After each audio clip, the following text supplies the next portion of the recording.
style.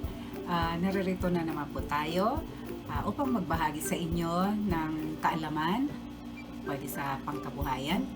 At ang naituro po nung nakaraan ay yung sa paggawa ng bracelet at necklace sa pamamagitan ng cord.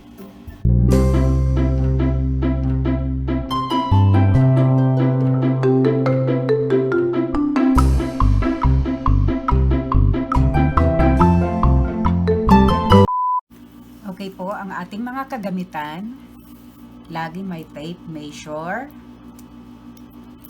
mga seed beads na gawa sa gemstone, rhodonite stone, and jade.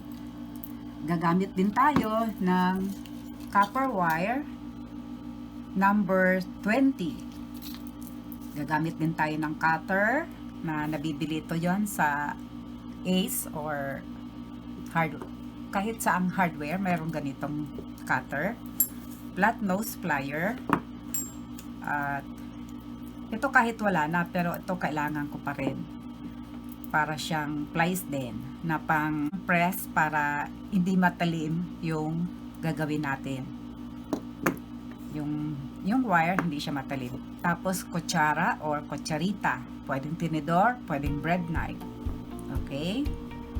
Okay po, ito po sinukat na natin ito para sure po kayo na hindi magkamali. Ito po gagamitin ko 25 inches kasi ang gagamitin ko lang po naman ay maliit na kutsarita.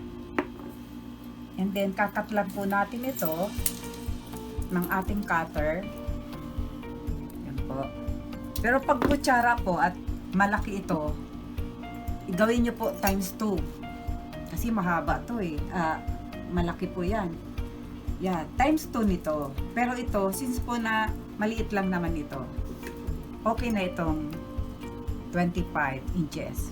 Pagkakutsara, 50 inches. Okay po. Una po, yung number 21 nating wire, ipupulupot muna po natin. Ganyan. Pulupot. Yan. Tapos, paikutin natin para makabuo tayo ng parang flower.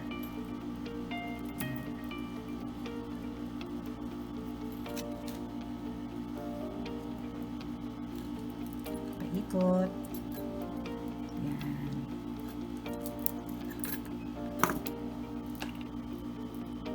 Ikot ng ikot. Yan. Para makagawa tayo na coil na maganda siyang tingnan.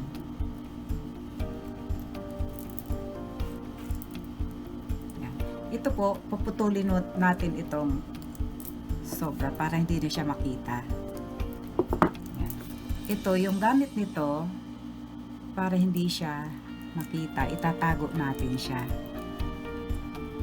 Yan. Yan. Diba po? Maganda siya. Yan. Ngayon, para siyang flower. Ayan. Kukuha tayo ng seed beads na rhodonite stone. Kailangan po nakasalamin kayo para hindi matamaan ang mata nyo. Ayan. Ngayon, dahil makita po natin dito na alangan kapag dalawa, dahil lalagpas siya sa guhit. So, maganda po na isa lang muna. Yan. Kailangan po, dapat nasa center siya bago iikutin natin. Yan.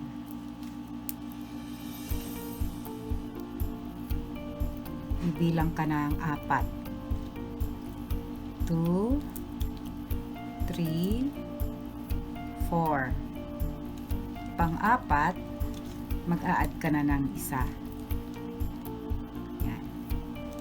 Kailangan po, nasa gitna siya, kaya uusod mo. Kahit po sino pwedeng gumawa. Pwede kayong gumawa kahit na yung crystal, pwedeng acrylic beads, pwede rin. Yan. Bilang kayo ng 4. 2, 3. Kahit 3 pala, pwede na ang 3. Yan. Susundan natin ang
okay po, maglalak na po tayo dahil patapos na po ito.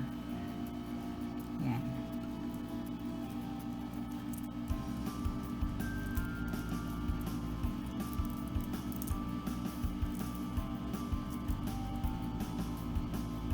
Pasok natin dito sa bakante. Kailangan po na matyaga tayo. Kasi pag hindi tayo matyaga, hindi natin magagawa ito. Konting tiyaga lang. Kakaroon ng bunga yung pagtsatsaga natin. Tapos hihilahin lang natin.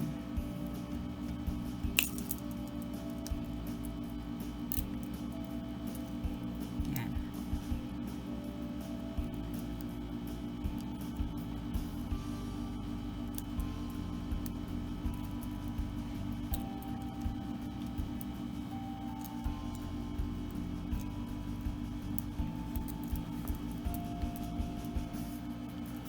Gagawin po natin itong coil. Bibilogin po,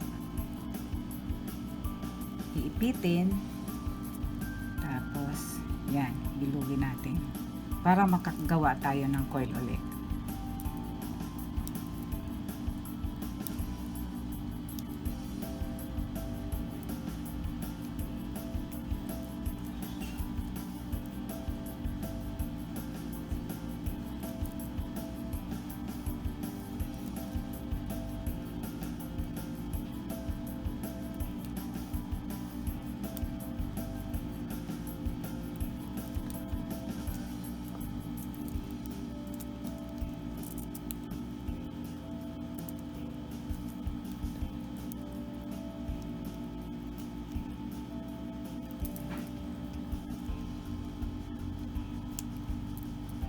Yan. Okay po. Naway magustuhan nyo po ang ginawa natin. Pwede siyang gamitin sa pangkape, titimpla ng kape. Maraming salamat po. God bless sa inyong lahat.